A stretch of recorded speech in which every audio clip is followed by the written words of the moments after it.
Hey guys, how's it going? Welcome to O.T.O Live. Normally we have a sequence of events, topics that we want to discuss with you guys, but realizing what's going on right now in our current events right here in America, we decided to switch it up a little bit, and today we're going to actually talk about some of the things that's been going on since last week in Charlottesville and all around the United States of America.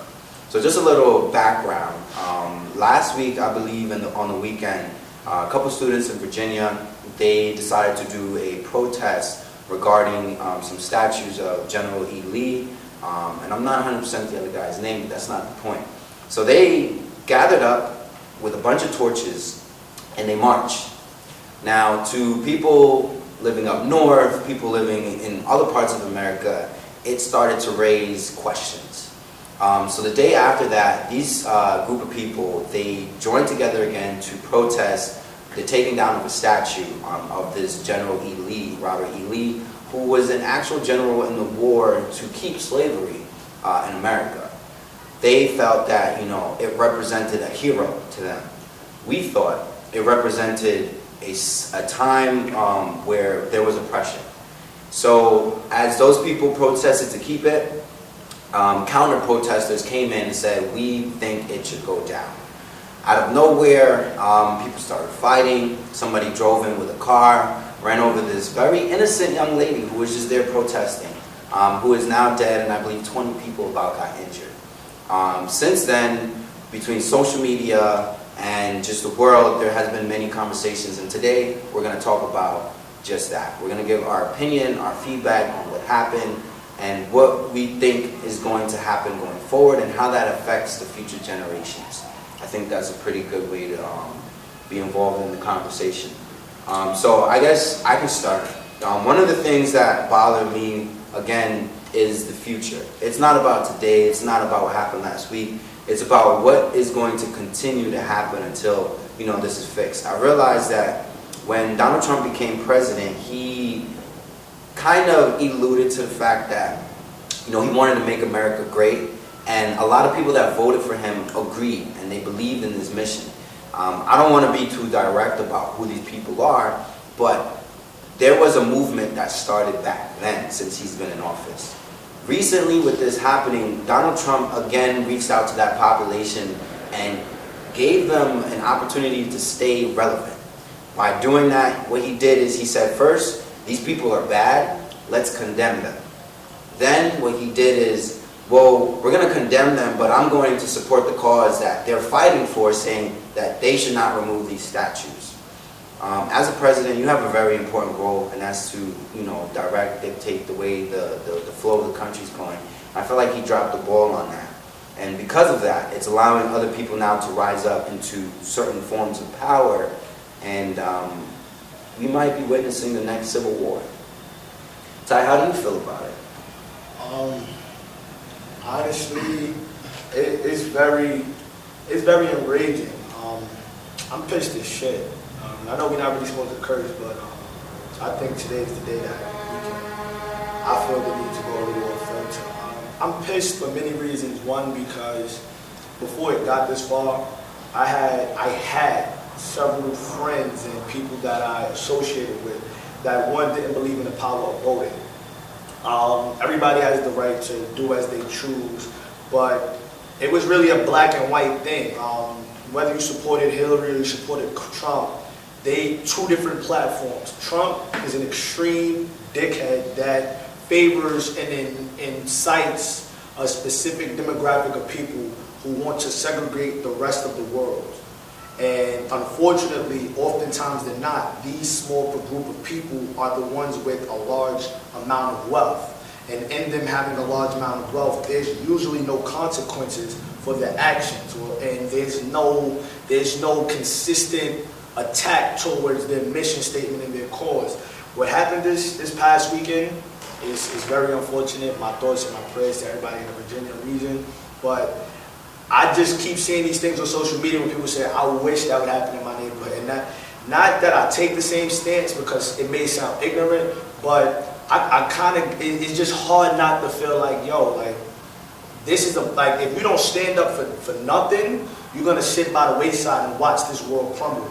And I feel as if that's where we're at. Like, it takes more people speaking out and telling it like it is. I salute individuals. Colin Kaepernick, I had the pleasure of meeting him. Phenomenal dude, and I'm in full support of him. Stephen A. Smith, Michael Bennett and his brother, and just the other men, Charlemagne the God, another one. But we need to start speaking up and stop holding back. And it doesn't mean we need to resort to violence, but I'm not gonna sit here and say, like, if you talk crazy to me, I'm gonna sit there and look the other way. If you try me, or you try my loved ones, or anybody that I care for in that manner, you will get the ass whipping that you deserve. And I mean that in all honesty. So, thank you for being very candid with us today. I think it's very important that we aren't shy about how we feel, how these things are affecting us. Snoop, so, outside of all the chaos that's happening, there are actually people who are trying to do the right thing. Right here in New York, we're known for being a progressive state, very liberal, and trying to, accommodate all the different nationalities and races that exist right here in New York. So recently, Governor Cuomo, Congresswoman Yvette Clarke, and Borough President Eric Adams, they're all actually fighting to remove certain street names and statues that are around New York that represent this time of slavery, representing these heroes who fought to keep slavery. How do you feel about the people who are elected now going out there to remove these street signs and actually make a stance for what Donald Trump could not do? Yeah, I think that more people in power should be doing that. You have the platform, you have the title, so you should go out and do that. I think it's very important that I feel strong about them, taking down these statues, taking down these names of streets and things like that, because even though it's part of history, it's part of a history that's very negative, that went against a certain group of people, slavery and things like that. And just because it's part of history doesn't mean it's good history, there are tons of things that happen in history that, we could agree and disagree with, but that doesn't mean that, we should be creating our own, a new, history for, like, the current generation. We don't need to dwell back on what happened in the past and keep it in America for, times to come. We as a nation, we as a country, should be creating that foundation for the younger generation, so that when they grow up and they're in school, learning about history, they can look back and say, my history looked like this, instead of our past history repeating itself over and over again, so that younger generation can just go back and say, well, not much has changed. It's kind of this way, or it's gotten even worse. And that's kind of what it is. It's like history is repeating itself, but it's getting worse. It's having a new face, a new disguise, and it's sad. It's really sad to see that. So I don't mean to cut you off, but you were actually born in Canada. Yeah. How old were you when you moved to America? I was 2. You were 2, so you came at a very young age. Yeah. Now, in a moment like this, do you often get those moments just like, yo, I'm about to go back to Canada, this is just too much? Yeah, all the time. Like, I felt that way for a while.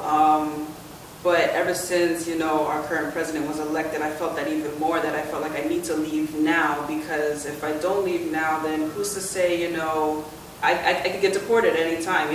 Green card and passport doesn't mean anything anymore, All he has to do is just say, we don't want non-Americans in this country, and I could go. So, correct me if I'm wrong, you're technically DACA. Because your mother wasn't born here. Neither you nor your mom. You both came together. Okay, so yeah. I am wrong. Never mind. Because DACA is actually the situation that a lot of current people are falling under, where the parents weren't born here, but the kids were. Mm-hmm. And because the parents weren't born here, the kids can't really get citizenship.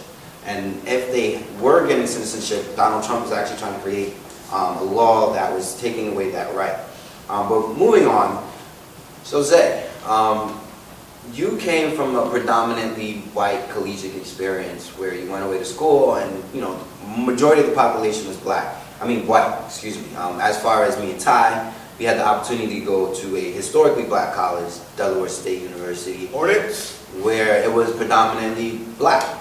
So obviously, definitely a different environment, atmosphere, and tell me, if this situation happened at your campus now when you were there, what would the environment be like for you? Well, first and foremost, I want to send prayers out to everybody in Charlottesville, VA, and as well as the people not in America that's dealing with this situation. Y'all have our prayers and all that. But to answer your question, Herb, if I was there now, the difference would be, to be honest, I don't think there would be much of a difference. When I first got to school, although I had a lot of white teammates, my teammates was wise enough to know, although we had different color skin and we came from different backgrounds, we always did achieve the same thing, and that was to do good in school and play basketball. So no matter how great you was individually, you needed your teammates, whether your teammates was black, purple, green, So I don't think much would have changed now. The difference I would say between now is that more people are showing their racist card. Back in the days, it was kind of, if you was racist, it was kind of undercover thing. You didn't really want too many people to know that you felt a certain way about other races because of the color of their skin or the background they came from. What our current commander-in-chief, he makes it feel okay for people to just straight out be racist. So as far as being on a predominantly white campus now, maybe I would have encountered some situations with current teammates or current students that felt I didn't belong there. But, love always overpowers hate. That's one thing I learned as a child growing up from my mom. So no matter how much somebody hates you, they can only hate you but so much. As long as you continue to love yourself and love them, that hate will soon disappear. And people that hate, especially racist people, I feel they're sick in the head. The reason that they hate on other people, other races for that fact, is because maybe they didn't get the love that we got growing up, or what they consider a struggle for us, we consider just learning stepping stones that made us who we are today. So the reason we can go away to a predominantly white college and be on our own and not feel pressure to do anything or not feel scared. So that's how I feel about that. That was very insightful, Zay. Thank you for that. Today we're also honored to have Spence with us. Spence is another one of the characters for the Turn Up Show. And we did have an order of topics, but we felt that it was very necessary to come off topic and talk about current events. So Spence is joining us today. So Spence, you work in the school system, you work with after-school programs, and you definitely are around a future upcoming generation of people, and they're now exposed to this number 45 president like we've never seen before. They're now involved in all of this racism that is spewing out of all corners left and right. What advice, I know Zay kind of touched on some of the necessary advice to keep pushing the love and the energy forward, but you're actually dealing with these kids on a daily basis. Say a kid comes up to you and says, this white kid, or not even it has to be white, but this kid came up and said a racist comment to me. What kind of encouragement would you give the kids that you're working with on a daily basis to pretty much keep them away from this negativity and thinking in a positive way, like Zay was mentioning, that love conquers all, spreading that energy? What would you do and what will you do, as this might be an actual conversation that comes up in the classroom? First thing is first, racism is nothing but fear. And fear in itself is really something you learn from, to be honest.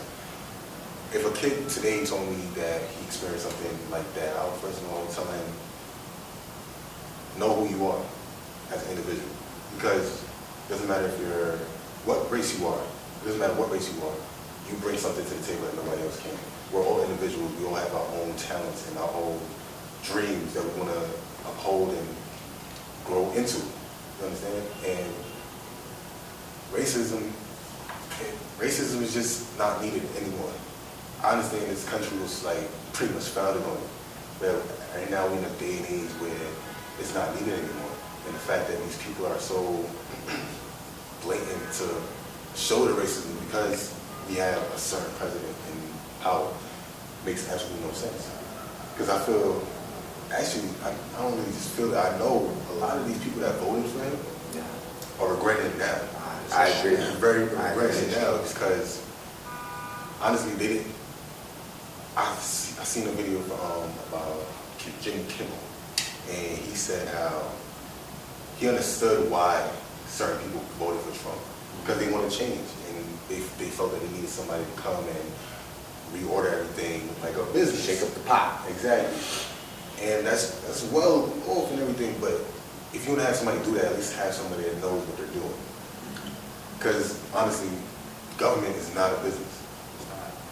You're working with people. Yeah. You can't treat people as a business. And in situations like that where kids now are seeing this and having to live through it because they're growing up through this and then they're going to have a negative view on other races too, and that's just going to spread the racism. Honestly, if a kid told me that somebody said something to him, I would just tell him to ignore it because at the end of the day, that doesn't change who you are because what you look like or where you come from. That's just how I feel. Wait, well, before you, I do want to commend the white people that are actually speaking out against this supremacy group and everything. The neo-Nazis, the all. Yeah, Michael Rappaport, All right. you are a phenomenal man, and there's many other men and women that fall in this white demographic that are speaking out on behalf of the quote-unquote minority, and I hate that term because we're all supposed to be one, we're all supposed to be equal, but until we come together as a collective, the minority will always be the minority, and this is something that we need to change. Right? It's funny you say that because what is really happening now is there's the minority group, which normally comprises of, your black, your Latino, the Asians, your colored folk, and then it's like the other side is the white people. But it's interesting because there are, as Ty mentioned, a lot of white people who are sick of this too. They're sick of this racism. They're sick of being categorized like the rest of the racists out there. And I don't disagree. Like Spence said, like it's over. Like this needs to stop. It's been going on for long enough, and I think that we all are on the same page. I mean, as soon as you're considered light skinned, and that's a real thing in this society. Do you feel like people look at you differently a lot often because you're on the fairer side of this conversation? Yeah, 100%. Like ever since I was a child, I used to be ashamed of the color of my skin because I was teased for being light skinned a lot. People call me white and a whole bunch of other things that I won't say. But it used to force me to want to like find some way to make my skin darker, so that I wouldn't have to be judged, so much. Because I all my life I went to all black schools and things like that, and me being the only light skin, I stood out, so much, and I got teased about it a lot. And I feel like I'm treated differently, versus someone that's darker than me. I don't know why, because I know people say light skin is the right skin, which is definitely not true. Exactly. But yeah, I mean, it's sad that people look at skin color so much, and that's it. That's the first thing they look at, is skin color, not just the person, who you are and who you are inside. Yeah. It's a shame. Well, thank you. Guys, I also want to say, you don't have to be a celebrity or have a huge platform to speak on this topic. As Herc stated earlier, we all have a voice that needs to be heard. I'm pretty sure everybody walking the streets of America feels some type of way about racism, whether you're for it or against it, and hope everybody's against it. But you don't have to be a celebrity or have 1 million followers on Instagram or Snapchat to speak on this. This is a serious issue that's spreading like wildfire, and I think everybody should seriously do their homework about it because some way, somehow, it affects all of us. All right. Nah, that was a great point, and as we look to wrap up this session, we just definitely want to encourage you exactly what Zay said. Just be involved, be aware, read your news, read multiple sources. Don't always read one article and say that this is it, because very often people spin stories in different ways, and the more well-rounded you are, the more you can actually have educated conversations. Our job in O.T.O is not just to have a lot of fun, put on these TV shows or whatever, but it's also to help educate you guys as much as we can. You know, we don't know everything. As you know, we make our own mistakes, and we're just out here trying to make an example that, you know, we're involved, we're engaged, and we encourage you guys to join us on our journey. Thank you. Let's overcome these odds together. That's right. See you, baby. Love yourself. Oh, that.